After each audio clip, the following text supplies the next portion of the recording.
आज आपण करणार आहोत आंबील। हे 1 ग्लास मी आंबील भिजायला टाकतो। 2-3 तासानंतर मी पाण्यातून काढून घेईन, बारीक करेल। आपण डाळ ठेवली आहे ज्वारी, मग याला थोड्या वेळात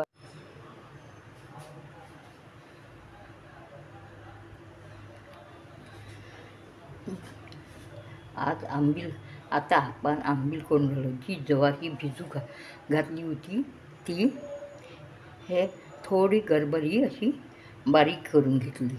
पहिले ज्वारीचं पाणी निथळू दिलं 2 तासानंतर, मग बारीक करून घेतली। बारीक केली तर ही थोडी हलकीशी गरबरी बारीक करून घ्यायची मिक्सरमध्ये।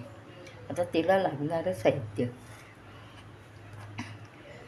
4 चम्मच 4 मिरच्या, 4 मिरच्या मी घेतल्या, त्या ह्या रीतीने चिरून घेतल्या। 3 कढीपत्त्याच्या डाकळ्या, थोडं आलं लसणाचा पेस्ट, अर्धा चम्मच हळद, चवीनुसार मीठ। याच्यात आपण 1 वाटी आता दही घालू। थोडं कमी वाटलं तर पुन्हा टाकू आपण दही। या रीतीने असं आपण दही 1 वाटीने होऊन जाते। हे दही असं मिक्स करून घेऊ, भिजवून घेऊ।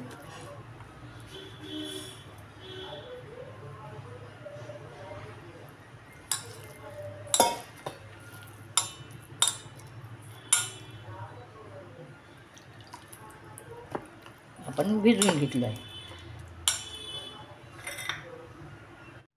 ह्या चम्मचाने मी 3 चम्मच तेल घेतलं आहे।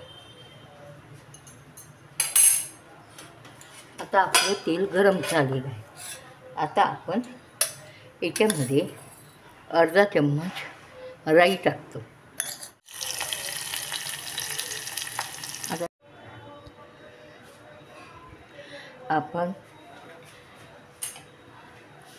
आपण ह्या चम्मचनी 3 चम्मच तेल घेतलं, त्याच्यात अर्धा चम्मच राई टाकली, अर्धा चम्मच जिरं टाकलं, हिरवी मिरची चिरलेली, कढीपत्ता। आता आपण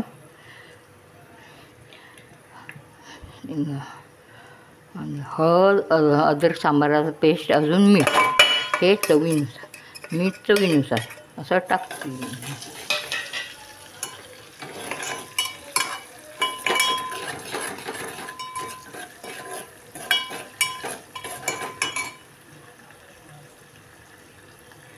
आता आपण पाणी सोडून देऊ।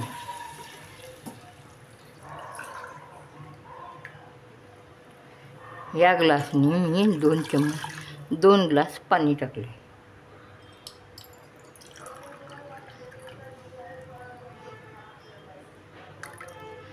2-2.5 ग्लास, वाटीने म्हणा की याच्याने 2.5 चम्मच। आता उकळू देऊ। आता थोडंसं पाणी गरम झालं, हे आपण पूर्ण उकळून, आता उकळीवर येऊन राहिलं आहे। आता आपण याच्यात जे ज्वारीचं पीठ दह्यात भिजवलं होतं ते आपण टाकून देऊ।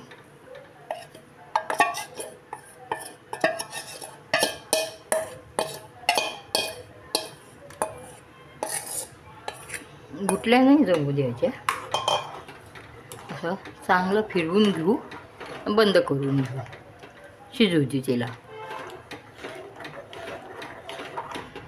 तुम्हाला करून बघा। तुम्हाला आवडलं असेल तर सबस्क्राईब करा, कळवा, शेअर्स करा, अजून सबस्क्राईब करा।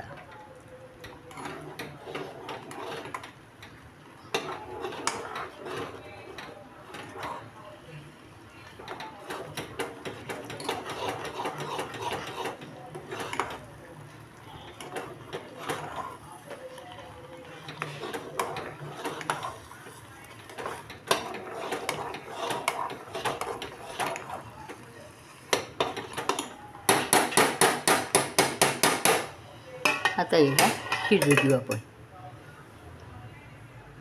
मंद आचेवर.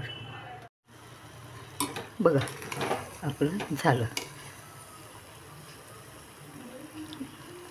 बघा शिजलं. जे कणीला छोटंसं पीस राहते गडबड शिजली आहे. आंबील आपली झाली आंबील.